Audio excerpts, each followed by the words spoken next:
Hello friends, welcome to IQ Gyan. तो आज हम सेकंड पार्ट देखेंगे। सेकंड वीडियो लेक्चर है हमारा चैप्टर 4 को लेकर के, जो इसका नाम है एग्जीक्यूटिव, कार्यपालक। तो ये इंडियन कॉन्स्टिट्यूशन ऑफ वर्क किताब से हम को कवर कर रहे हैं। तो आप अपने चैनल को अगर सब्सक्राइब नहीं किया, जरूर सब्सक्राइब करें और पिछला वीडियो जरूर देखें आप बाकी चैप्टर्स का। तो इस वीडियो लेक्चर में, इस पार्ट में हम बेसिकली कवर करेंगे प्रेसिडेंट ऑफ इंडिया के बारे में। उनका पावर क्या है, फंक्शन क्या क्या है, और वाइस प्रेसिडेंट ऑफ इंडिया, उनका पावर और फंक्शंस। तो प्रेसिडेंट की अगर हम बात करें, जैसे हमने देखा पिछले वीडियो में, पिछले पार्ट में, कि हेड ऑफ स्टेट होते हैं वो नॉमिनल एग्जीक्यूटिव कहा जाता है उनको, nominal executive, and is called the first citizen of India. तो इनको फर्स्ट सिटीजन कहा जाता है। और ये पार्ट ऑफ यूनियन एग्जीक्यूटिव, तो यूनियन एग्जीक्यूटिव के पार्ट है ये प्रेसिडेंट। स्टेट एग्जीक्यूटिव में गवर्नर होते हैं प्रेसिडेंट के बदले।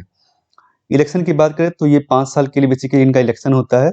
अगर इम्पीचमेंट बीच में नहीं होता है तो हटाया नहीं जाता है। तो ये री इलेक्ट भी हो सकते हैं कितने नंबर ऑफ टर्म्स के लिए, तो नो कैप, तो कितने बार भी ये री इलेक्ट हो सकते हैं। एक पर्सन 3-4 टर्म 5 टर्म के लिए भी प्रेसिडेंट रह सकते हैं। डायरेक्ट इलेक्शन नहीं होता, इनडायरेक्ट इलेक्शन होता है, ये हमने चैप्टर 3 में देखा ऑलरेडी। तो इनको इलेक्ट करने के लिए इलेक्टोरल कॉलेज है, मतलब एक तरह से जो इलेक्ट करते हैं वो है आपका elected members of Lok Sabha and Rajya Sabha और legislative assemblies of the state and union territory of Delhi and Puducherry. तो इनके जो इलेक्टेड मेंबर्स होते हैं, ये आप ध्यान रखिए, इलेक्टेड मेंबर्स। तो इलेक्टेड मेंबर्स इनको जो अपना इस मेथड के through, voting principle of proportional representation with single transferable vote, इस मेथड के थ्रू जो है इनडायरेक्ट इलेक्शन इनका होता है। ये लोग उनको चुनते हैं, प्रेसिडेंट को।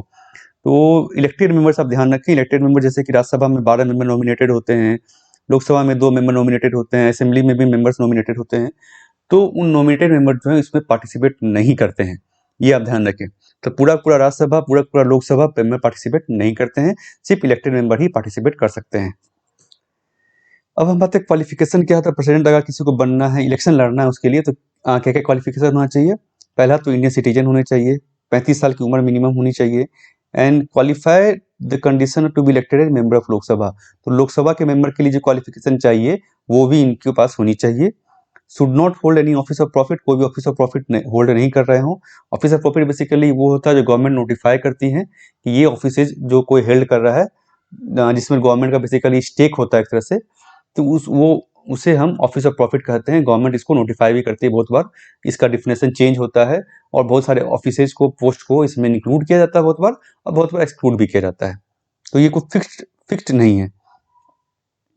प्रोसीजर क्या है रिमूवल का, तो इम्पीचमेंट कहा जाता है रिमूवल का प्रोसेस को। ये बेसिकली पार्लियामेंट रिमूव कर सकती है, एक प्रोसीजर है इम्पीचमेंट का। The only condition for initiation impeachment of Indian president is the violation of the constitution. तो जो संविधान में लिखा गया है कि किस केस में, किस कारण से आप उनको हटा सकते हैं, तो वो है अगर प्रेसिडेंट कॉन्स्टिट्यूशन को वायलेट करते हैं। वायलेशन ऑफ कॉन्स्टिट्यूशन का अर्थ क्या है, मतलब क्या, ये कहीं भी समझाया नहीं गया है। तो ये बेसिकली प्रोसीजर है जिसको एक समझाया गया यहाँ पर। दोनों में से कोई भी हाउस, राज्यसभा या लोकसभा, इसको स्टार्ट कर सकती है प्रोसीडिंग्स को, इम्पीचमेंट का जो मोशन है उसको स्टार्ट कर सकती है। तो अगर मान लीजिए लोकसभा स्टार्ट करती है तो लोकसभा चार्जेस फ्रेम करेगी, और वहाँ पे 1/4 वहाँ के मेंबर जो हैं उनको इसको साइन करना होगा। 14 दिन का नोटिस दिया जाएगा प्रेसिडेंट को भी कि आप जवाब दीजिए अपना इस नोटिस के अगेंस्ट में, कि ये चार्जेस जो हैं आपके पाए गए हैं, ये सही है गलत है, आपका क्या कहना है इस पे। इसके बाद इम्पीचमेंट रेजोल्यूशन जो है स्टार्ट किया जाएगा। 2/3 मेंबर जो लोकसभा के टोटल मेंबरशिप का, अगर वो पास करते हैं, टोटल मेंबरशिप आप ध्यान रखें, प्रेजेंट वोटिंग नहीं, जितना उसका स्ट्रेंथ है उसके 2/3 मेंबर अगर एग्री करते हैं कि ये चार्जेस सही हैं, तो वो वहाँ पे पास हो जाएगा लोकसभा में। वहाँ पे पास होने के बाद वो राज्यसभा में चला जाएगा। वहाँ पे वो राज्यसभा इसको इन्वेस्टिगेट करेगी, जो चार्जेस लगाए गए हैं, कर सकती हैं अपने कुछ मेंबर बना करके। राज्यसभा को भी उतने ही मेजोरिटी से यहाँ पे पास कराना होगा। अगर दोनों से पास हो जाता है तो प्रेसिडेंट को स्टैंड्स इम्पीच्ड, वो रिमूव हो जाएंगे अपने पोजीशन से, उनको पोजीशन छोड़नी होगी, फिर नए प्रेसिडेंट का चुनाव होगा जैसा भी होगा। तो आज तक कोई प्रेसिडेंट ऐसे हटाए नहीं गए हैं, और ये बेसिकली एक कि बहुत ही आपको मेजोरिटी चाहिए उनको हटाने के लिए, राज्यसभा में भी और लोकसभा में भी। तो सिंपल मेजोरिटी नहीं, आप ध्यान रखें, 2/3 बहुमत आपको चाहिए। तो पावर ऑफ फंक्शंस क्या था प्रेसिडेंट का, तो एग्जीक्यूटिव पावर्स तो हमने देखा है, क्योंकि सारे जो एग्जीक्यूटिव डिसीजंस है वो उनके नाम पे लिए जाते हैं, फॉर्मल हेड हैं ये। All executive actions of state are taken in the name of president. तो कोई भी आप ऑर्डर देखेंगे, गैजेट नोटिफिकेशन देखेंगे, तो उसमें बेसिकली प्रेसिडेंट के नाम पर ही उस डिसीजन को रखा जाता है कि प्रेसिडेंट हैज ऑर्डर, या प्रेसिडेंट का ऑर्डर है, या डायरेक्शन ऑफ प्रेसिडेंट पे। तो सारे नाम जो ऑर्डर है वो प्रेसिडेंट के नाम पे लिए जाते हैं बेसिकली। तो ये जो है powers of president have to be exercise with the advice of PM पर काउंसिल मिनिस्टर। और प्रेसिडेंट जो अपना जो डिसीजन लेते हैं बेसिकली, वो उनका अपना डिसीजन ज़्यादातर नहीं होता, वो बेसिकली प्राइम मिनिस्टर और काउंसिल मिनिस्टर जो उनको एडवाइस करते हैं वही उनको डिसाइड करना होता है। President has a right to be informed of all important matters and deliberations of the council of minister. तो प्रेसिडेंट का राइट है कि उनको जो भी कैबिनेट की मीटिंग में या काउंसिल ऑफ मिनिस्टर्स की मीटिंग में कोई डिसीजन ले लिया जाता है या पॉलिसी डिसीजन होता है, तो सारा कुछ आपको प्राइम मिनिस्टर की रिस्पॉन्सिबिलिटी है कि वो उनको इन्फॉर्म करे प्रेसिडेंट को। तो ये एक ऑलरेडी फॉर्मल चैनल बना हुआ है कैबिनेट के थ्रू, ये डिसीजन उनके पास जाता है, कैबिनेट मीटिंग की जो मेमो है वो उनके पास जाती है। प्रेसिडेंट पर अपॉइंटिंग पावर भी है, जैसे हमने कहा कि सारा जो एग्जीक्यूटिव एक्शन है प्रेसिडेंट लेते हैं, तो प्राइम मिनिस्टर या काउंसिल मिनिस्टर जो डिसाइड करते हैं, कैबिनेट डिसाइड करता है अपॉइंटमेंट, और उस पर मोहर लगाने का काम है वो प्रेसिडेंट करते हैं। अटॉर्नी जनरल का अपॉइंटमेंट हो गया, सेंट्रल चीफ इलेक्शन कमिश्नर हो गए, इलेक्शन कमिश्नर्स हो गए, कंट्रोलर एंड ऑडिटर जनरल हो गए, chairman and members of UPSC जो है आपका, फाइनेंस कमीशन जो हर 5 साल में अपॉइंट होता है, गवर्नर ऑफ स्टेट जो है वो अपॉइंट होते हैं, एडमिनिस्ट्रेटर यूनियन टेरिटरी में एडमिनिस्ट्रेटर होते हैं, लेफ्टिनेंट गवर्नर जो है, तो ये सारे अपॉइंटमेंट जो है प्रेसिडेंट के नाम पे होता है, प्रेसिडेंट इनको अपॉइंट करते हैं।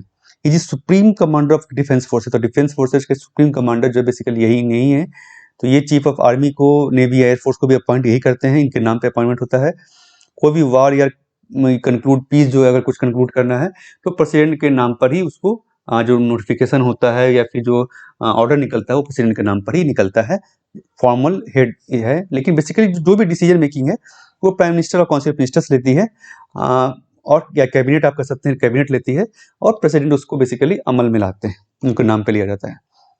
ये तो हो गया फॉर्मल जो ऑर्डर्स हैं। उसके अलावा डिस्क्रिशनरी पावर भी है प्रेसिडेंट के पास। डिस्क्रिशनरी मतलब कि जो वो अपने डिस्क्रिशन पे अपने सोच विचार के ले सकते हैं। पहला है reconsideration of council of ministers advice. तो अगर प्राइम मिनिस्टर और काउंसिल मिनिस्टर कुछ एडवाइस करते हैं प्रेसिडेंट को किसी पॉलिसी को लेकर के, कोई डिसीजन को लेकर के, तो प्रेसिडेंट के पास ये पावर है कि वो एक बार उस एडवाइस को फिर से वापस भेज सकते हैं कि भाई आप, मुझे ये ठीक नहीं लग रहा है, इसमें कुछ चेंजेज आप मेरे हिसाब से चेंजेस लाया जाना चाहिए, तो इस चीज़ को प्रेसिडेंट वापस भेज सकते हैं काउंसिल मिनिस्टर को। लेकिन अगर सेम एडवाइस वापस प्राइम मिनिस्टर और काउंसिल मिनिस्टर प्रेसिडेंट के पास भेजते हैं तो उनको वो एक्सेप्ट करना ही होगा, उनके पास और कोई ऑप्शन नहीं है। ठीक है। दूसरा है वीटो पावर। वीटो पावर क्या होता है बेसिकली, ये जो आपको भी बिल जो होता है जो पार्लियामेंट से पास होता है तो उसके बाद वो प्रेसिडेंट के पास जाता है, तो उनके सिग्नेचर के बाद ही वो एक्ट में बदलता है।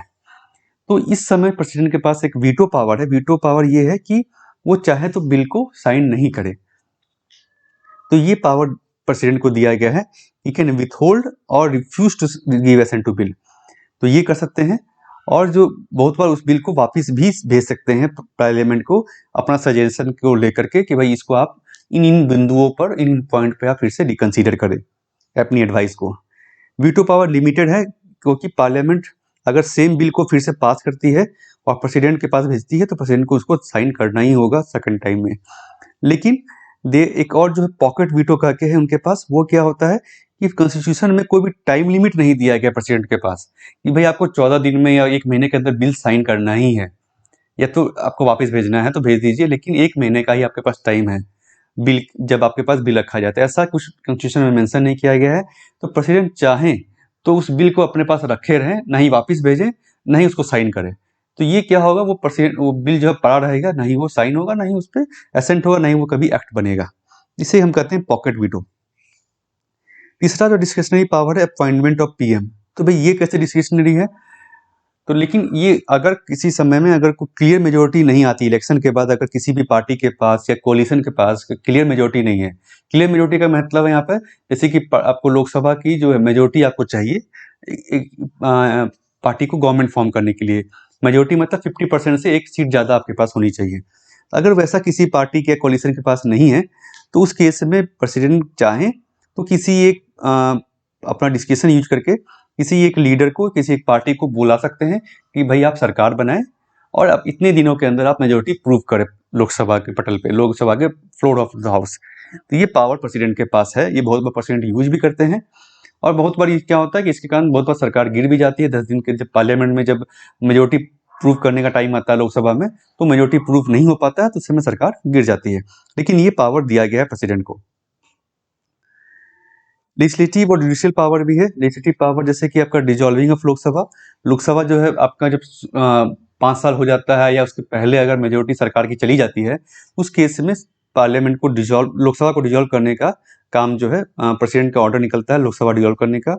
Summoning and proroguing the house of parliament, summon करना, हर साल जैसे सेशन होता है, बजट सेशन हो गया आपका, मानसून सेशन हो गया आपका, विंटर सेशन हो गया, तो इसका जो ऑर्डर निकलता है कि भाई इस डेट से इस डेट को पार्लियामेंट जमेगी, समय समन किया जाएगा लोगों को आने के लिए, एमपीज को, तो वो जो ऑर्डर है प्रेसिडेंट के ऑर्डर, प्रेसिडेंट के नाम पे निकलता है, प्रेसिडेंट उसको ऑर्डर को निकालते हैं। प्रोरोगिंग द हाउस मतलब जब जब सेशन खत्म होता है उसका ऑर्डर भी प्रेसिडेंट ही निकालते हैं। He can send message to the house, तो वो चाहे तो हाउस में मैसेज भेज सकते हैं, अपने विचार भेज सकते हैं किसी भी बिल को लेकर के या अदरवाइज भी। उसके अलावा नॉमिनेट, जैसे हमने कहा कि लोग राज्यसभा में 12 मेंबर को नॉमिनेट करते हैं प्रेसिडेंट, और 2 मेंबर एंग्लो इंडियन कम्युनिटी से लोकसभा में नॉमिनेट कर सकते हैं वो। He decide the question of disqualification of MPs, तो एमपीज का अगर कोई डिस्क्वालिफिकेशन का आता है कि इनको डिस्क्वालीफाई किया जाए नहीं किया जाए, तो प्रेसिडेंट उसको डिसाइड करते हैं on advice of EC. Election commission basically उसमें एडवाइस देता है और वो एडवाइस बेसिकली बाइंडिंग होता है प्रेसिडेंट पे, उसको फॉलो करना ही है। He can promulgate ordinances when parliament both the houses और any one houses is isn't in session, जब पार्लियामेंट सेशन में नहीं होता है, जैसे आप देखते हैं बहुत बार जो लोकसभा जो सेशन में नहीं होती है या सेशन को लोकसभा का नहीं, पार्लियामेंट का नहीं चल रहा होता है, जैसे कि 3 सेशन बेसिकली होता है आपका, एक बजट सेशन हो गया, फिर उसके बाद मानसून सेशन हो गया, फिर विंटर सेशन हो गया। इनके बीच में, इन सेशन के बीच में जब हाउसेज नहीं होती है, तब बहुत बार होता है सरकार को एक जरूरी हो जाता है कि भाई कुछ कानून बनाना। उस समय प्रेसिडेंट के पास पावर है कि वो ऑर्डिनेंस लेके आए, वो ऑर्डिनेंस प्रेसिडेंट अपना निकालते हैं on the advice of prime minister, council ministers, और उसको फिर बाद में रूलिंग पार्टी जो है कैबिनेट को उसको पार्लियामेंट के थ्रू पास करवाना होता है। एक तरह से आप कर सकते हैं टेम्पोररी लॉ, एक तरह से आप कर सकते हैं। इसके अलावा president addresses both the houses of parliament at the first session after each general election and at the commencement of the first session each year.